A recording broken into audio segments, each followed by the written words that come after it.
আসসালামু আলাইকুম রহমতুল্লাহ।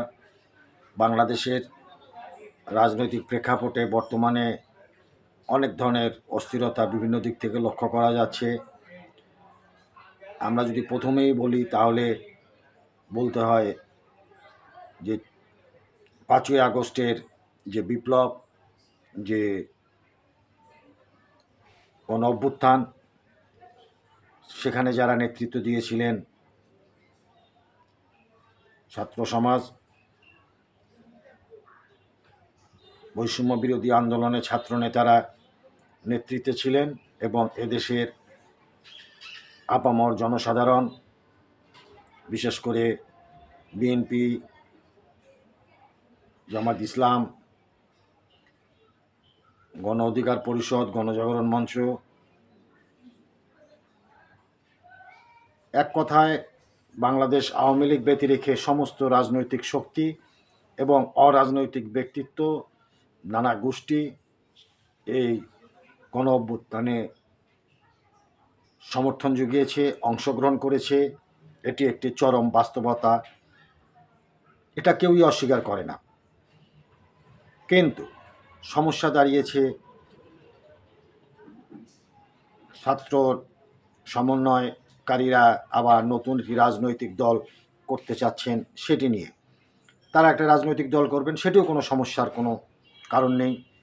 সমস্যা দাঁড়িয়েছে সেই রাজনৈতিক দলটি যখন গঠন করবেন, তারা একই সময় তাদের একটি অংশ সরকারে অংশগ্রহণ করছেন, উপদেষ্টা হিসাবে আছেন।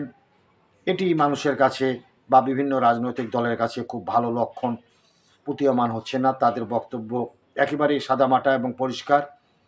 রাজনৈতিক দল গঠনকে তারা সাধুবাদ জানান, তারা ওয়েলকাম জানান সেটিকে, কিন্তু ক্ষমতা থেকে বেরিয়ে এসে রাজনৈতিক দল করতে হবে, এটি যৌক্তিক দাবি। এবং শেষ পর্যন্ত এই যৌক্তিক দাবি এবং এই সত্যের পক্ষে ছাত্ররাও অংশগ্রহণ করেছেন। তারাও, যাদেরকে নিয়ে কথা হয়েছে, তারা বলছেন যে তারা রাজনৈতিক দল করলে ক্ষমতা থেকে পদত্যাগ করবেন।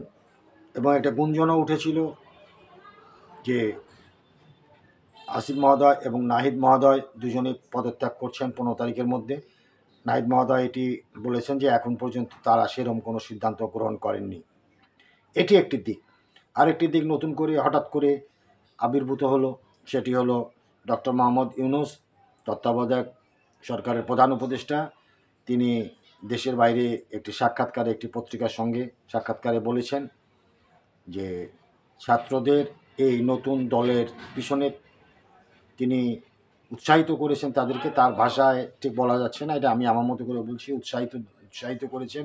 এবং তার ভাষায় তিনি এরকমভাবে বলতে চেষ্টা করেছেন, আমি আমার মতো করে বলছি, সেটি হলো যে নতুন যে অভ্যুত্থানটি হয়েছে, গণ অভ্যুত্থান, সেই গণ অভ্যুত্থানের যে সুফল মানুষের পাওয়া উচিত, ছাত্ররা দল না করলে এটি ছিনতাই হয়ে যাবে, এটি তার কথার সারমর্ম। অর্থাৎ সেটিও একটি খোলাসা হয়ে গেল যে ডক্টর মোহাম্মদ ইউনূসের একটি প্রচ্ছন্ন সমর্থন রয়েছে এই নতুন রাজনৈতিক দলটি করবার পক্ষে। সেটি হয়তো আগামীতে নানা ধরনের প্রশ্নের অবতারণা করবে, নানা ধরনের প্রশ্নের জন্ম দিবে। আমরা দেখব সামনে সেটি কী হয়। এভাবে এগিয়ে যাচ্ছে। আবার মাহফুজ আলম সাহেব একজন উপদেষ্টা, তিনি অত্যন্ত গুরুত্বপূর্ণ ভূমিকায় আছেন সরকারের। তার যে বর্তমান অবস্থান সেটি অত্যন্ত গুরুত্বপূর্ণ এবং অত্যন্ত মর্যাদাকর হিসাবে প্রতীয়মান হয়, মানুষ মনে করে। এবং তিনি একটু একটু করে আবার নতুন কিছু সংযোজন করছেন তার বক্তব্যের মধ্যে। ৭১-এর সংগ্রাম, ৭১-এর মুক্তি সংগ্রামকে তিনি স্বীকৃতি দিতে, আগে অস্বীকৃতি দেননি কিন্তু পাশ কাটিয়ে যেতেন, এখন তিনি সরাসরি স্বীকৃতি দিচ্ছেন তার বক্তব্যে।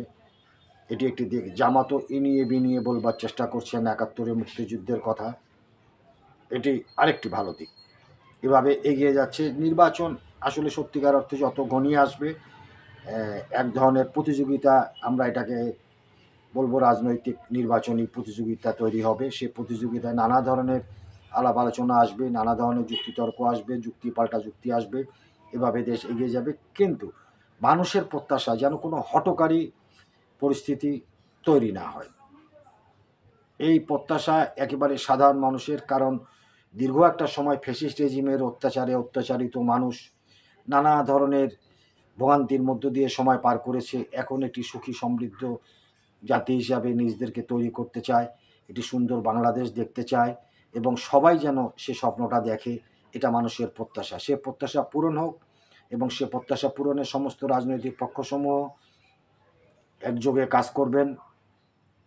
এটা নিশ্চয়ই দুরাশা নয়। জাতির এই প্রত্যাশা পূরণে সকলকে ঐক্যবদ্ধভাবে কাজ করতে হবে। জাতীয় ঐক্যের ক্ষেত্রে, জাতীয় স্বার্থের ক্ষেত্রে, দেশের স্বার্থের ক্ষেত্রে সবার ঐক্যবদ্ধ প্রচেষ্টা অতীব জরুরি। আজ এ পর্যন্তই। ভালো থাকবেন।